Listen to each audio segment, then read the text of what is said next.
ஓம் ஸ்ரீ குருப்யோ நமஹ.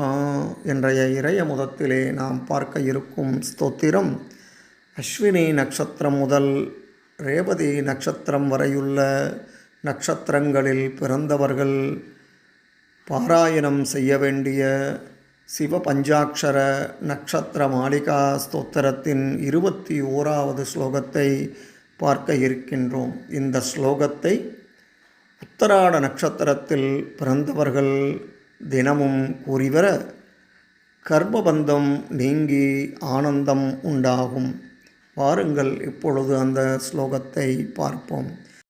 கர்ம பாசநாச நீலகண்டதே நம சிவாய சர்மதாய வர்ய பஸ்ம கண்டதே நம சிவாய நிர்மமர்ஷி சேவிதோபகண்டதே நம சிவாய குர்மகேன தீர்ணமத்விகுண்டதே நம சிவாய கர்மபாசநாச நீலகண்டதே நம சிவாய சர்மதாய் வர்யபஸ்ம கண்டதே நம சிவாய நிர்மமர்ஷி சேவிதோபகண்டதே நம சிவாய குர்மகேன தீர்ணமத்விகுண்டதே நம சிவாய கர்மபாசநாச நீலகண்டதே நம சிவாய சர்மதாய வர்யபஸ்ம கண்டதே நம சிவாய நிர்மமர்ஷி சேவிதோப கண்டதே நம சிவாய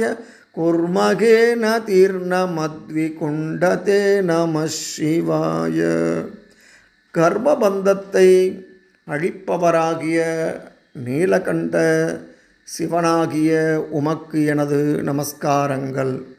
ஆனந்தத்தை அருள்பவரும் காமதேவனின் சாம்பலை தன் கழுத்தில் பூசிக்கொண்டிருப்பவருமான சிவபெருமானே உமக்கு எனது நமஸ்காரங்கள்.